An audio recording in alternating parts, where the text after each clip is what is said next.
Bonjour à tous, bienvenue sur Échec et Pédagogie pour votre étude du week-end. Salut Romu. Salut Laurent, salut à tous. Alors aujourd'hui, nous avons sélectionné cette étude d'un certain Herberg, publiée en 1942. Le trait est au blanc et les blancs doivent gagner. Comme vous en avez l'habitude, nous vous invitons à mettre en pause la vidéo, à chercher par vous-même la solution, puis à comparer ce que vous aurez trouvé avec la solution officielle qui va vous être présentée par le coach Romu. Alors, on va essayer déjà, avant de présenter la solution, de voir un peu ce qu'il en est dans cette position et les choses importantes à noter. Donc, on voit que les blancs ont une tour de plus, mais que leur tâche n'est pas forcément aisée, puisque la tour en E7 est attaquée, et le pion E2 des noirs est à une case de faire promotion. Et malheureusement pour les blancs, le fou en E5 empêche la tour de capturer ce pion. Donc il va s'agir pour les blancs, en priorité bien sûr de sauver leur tour, et deuxièmement d'arrêter le pion. Si les blancs arrivent à capturer ce pion, ou en tout cas à l'empêcher de faire une dame, alors les blancs évidemment seront complètement gagnants puisqu'ils auront une tour de plus. Donc, qu'ont les noirs pour se consoler? Donc, je l'ai dit, évidemment, ils ont tout misé sur leur pion en E2. Ils ont également un fou en H6, qui est un fou de case noire, et qui peut être donc forcément utile, puisque la case de promotion du pion noir est justement une case noire. Et, cerise sur le gâteau, le roi blanc se trouve sur la case A5, qui elle aussi est noire.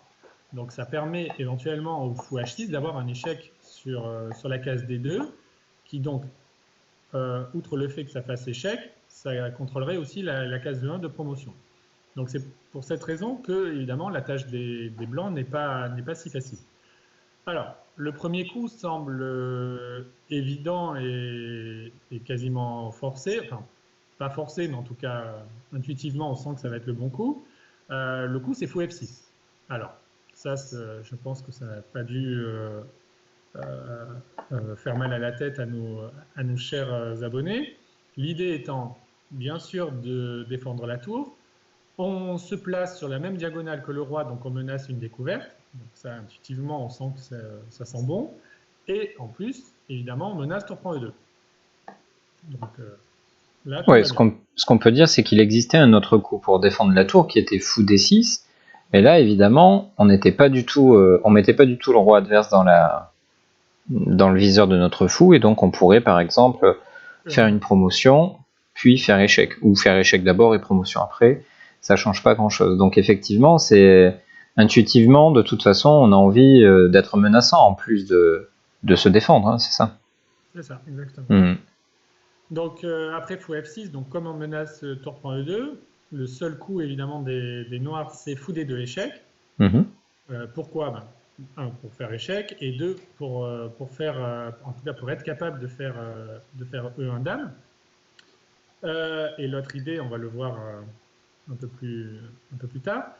Donc là, on a un choix cornélien devant nous, puisque on a beaucoup de cases avec le roi. On a A4, on a B5, on a A6, on a B6. Là, j'ai envie de dire, pour trouver la solution, faut faire confiance un peu à son instinct. Et comment notre instinct peut être guidé? On voit quand même que le roi noir se trouve dans une situation un peu inconfortable, puisqu'on l'a dit, il est sur la diagonale du fou F6. Il est bloqué sur la 8e rangée par la tour qui est sur la 7e. Donc on a quand même très envie de réduire son champ d'action à ce roi noir, et donc de se rapprocher le plus possible, de façon éventuellement à construire un réseau de maths, ou en tout cas lui donner moins de choix possibles dans une fuite éventuelle. Donc le coup qui remplit cette fonction, c'est bien sûr roi B6. Mmh.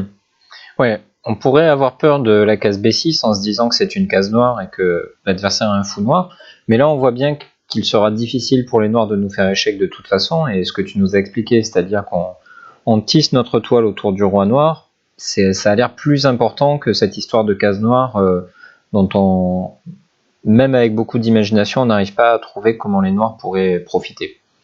Donc, arrivé ici, on pourrait s'arrêter quasiment avec les blancs et se dire, bon, mon adversaire ne peut pas faire promotion, évidemment, à cause de l'échec à la découverte. Et d'autre part, les blancs menacent tour prend E2. Donc, elle était facile cette étude. Elle était peut-être facile pour certains, mais en tout cas, on va quand même continuer un tout petit peu parce que les noirs ont des ressources, et une en particulier. Mhm. Donc on comprend bien que la menace des blancs, c'est la découverte, et donc tour prend E2 échec qui ramasse le pion et qui gagne la partie. Mais l'intérêt d'avoir mis le fou sur la case D2 est que ce fou peut essayer de dévier le fou F6 des blancs en jouant le coup fou C3. Alors, quelle est l'idée? L'idée, bien sûr, c'est que le fou n'est pas prenable, puisque après fou prend C3, les noirs pourraient prendre la tour et s'assurer de la nulle. Donc, on pose une question à ce fou, et évidemment, ce fou va devoir reculer sur la diagonale H4 D8. Ouais, Donc, on peut pas simplement prendre le pion parce que ce type de finale, tour contre fou, en règle générale, devrait être nul. Hein. Ouais, Ok. c'est ça. Sauf des cas exceptionnels, mais ici, les noirs ne vont pas perdre leur fou et donc vont s'assurer de la nulle. Ouais. Donc, le seul moyen de tenter de gagner avec les blancs, c'est de conserver ce fou. Mhm. Et donc, pour cela, on a deux cases sur la diagonale, donc H4, D8, comme je l'ai dit, soit la case G5, soit la case H4. Alors, évidemment, vous doutez, il y en a une bonne et il y en a une moins bonne. Ouais, je te coupe, Alors, on aurait peut-être aussi la possibilité de faire tour E5, non? tour E5 échec, c'est effectivement, tu as bien fait de le signaler. C'est une autre possibilité, mais là, les noirs joueraient roi D7, Mhm. Et bien donc sûr. l'idée que j'avais, c'était de me dire, peut-être que je vais pouvoir inverser les rôles, c'est-à-dire que le fou met une pression sur ma tour et cloue en quelque sorte ma tour, mais un clouage qui n'est pas absolu, un clouage relatif comme celui-ci, peut parfois s'inverser et devenir une attaque à la découverte. Alors est-ce que je pourrais pas jouer tour D5 échec, et au coup suivant, en prenant le fou, je vais interdire la promotion sur E1? Malheureusement pour les blancs, ça ne fonctionne pas parce que les noirs ont roi E6 qui attaque deux pièces, et surtout la tour en fait. Eh oui.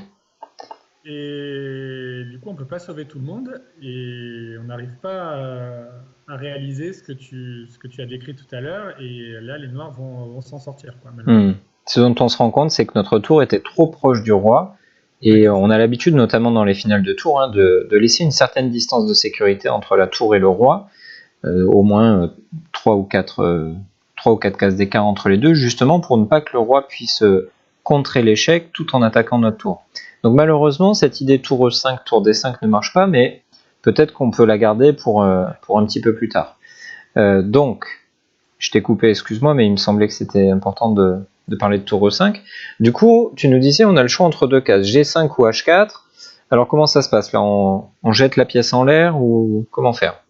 Alors, soit on fait confiance à la chance, mais sinon, on va essayer de calculer un tout petit peu.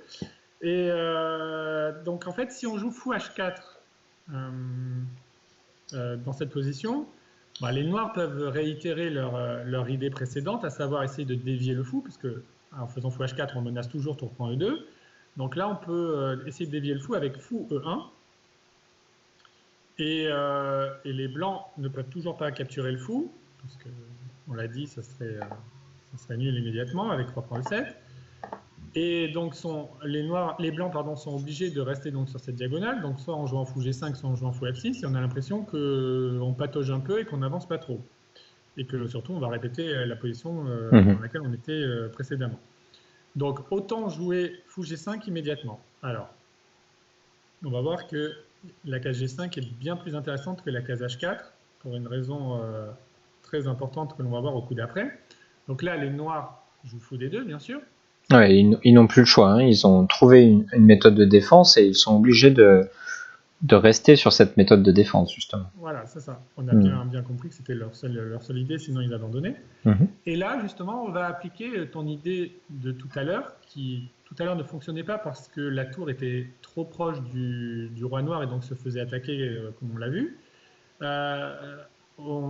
En interceptant donc cette attaque de notre fou, qui est très important, en jouant le coup tour E3, échec à la découverte. Ouais. Donc là, l'idée, c'est qu'en jouant ce coup, le fou G5 n'est plus attaqué. Et donc, que faire? Il faut bouger le roi, bien sûr. Donc, le roi a deux cases. soit C8, soit D7. Sur roi D7, on fait tour D3 échec.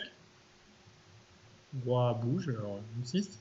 Et là, on peut tout simplement prendre le fou avec notre fou et on contrôle la case E1. Donc on voit que l'importance du fait que la tour soit une pièce à longue portée, c'est-à-dire qu'elle peut attaquer le roi adverse même en étant assez éloignée de lui. Et donc tout à l'heure, la case D5 était trop proche du roi et donc le roi était capable de l'attaquer.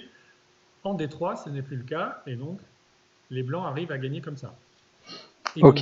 donc, Ce qui tour signifie, pardon, voilà, ce qui signifie que sur tour E3, on va pas pouvoir jouer roi D7, mais on peut essayer d'aller se cacher.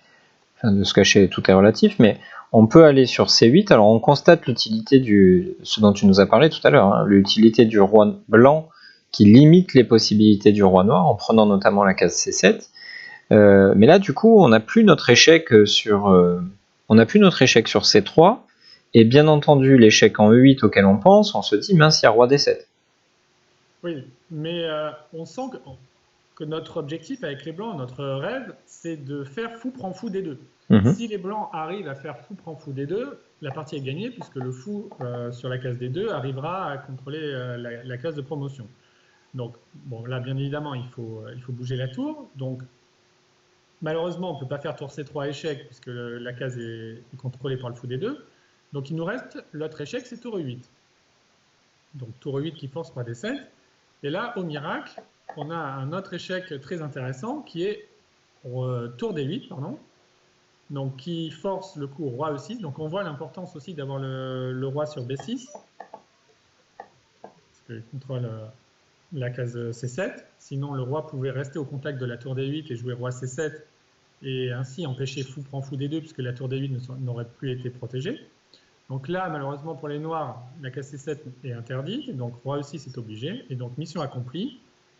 On peut capturer le fou sans perdre notre tour, puisque le roi est en E6 et la tour est en B8, donc la tour est tranquille et on gagne comme ça. Ouais, très intéressant parce que dès le début de l'étude, on a compris l'importance de l'échec à la découverte, mais finalement, une fois qu'on a identifié ce fameux fou C3, là, cette seule défense quand même assez intelligente de la part des noirs, ce qu'il faut comprendre, c'est que si notre tour se découvre l'action de son fou trop proche du roi, avec tour E5, tour D5, elle va se faire attaquer, et donc on doit, entre guillemets, prendre du recul, essayer d'avoir plus d'espace, et c'est comme ça qu'on arrive à la conclusion de fou G5, fou D2, et seulement une fois que la tour est très très loin, elle peut se permettre de faire cet échec à la découverte, donc avec tout ce que tu nous as montré, avec fou prend D2 après. Donc une étude pas forcément exceptionnelle ou historique ou tout ce qu'on veut, mais il y a quand même des petites astuces à retenir, notamment cette histoire de sécurité, d'espace entre les pièces qui travaillent à longue portée et leur cible, justement pour ne pas qu'elles se fassent contre-attaquer. Donc merci Romu pour cette étude. On espère que vous avez apprécié la vidéo. Si c'est le cas, n'hésitez pas à la liker. N'hésitez pas également à vous abonner à notre chaîne si ce n'est pas encore déjà fait. Et on vous dit à très très vite sur notre chaîne pour de nouvelles aventures. À bientôt.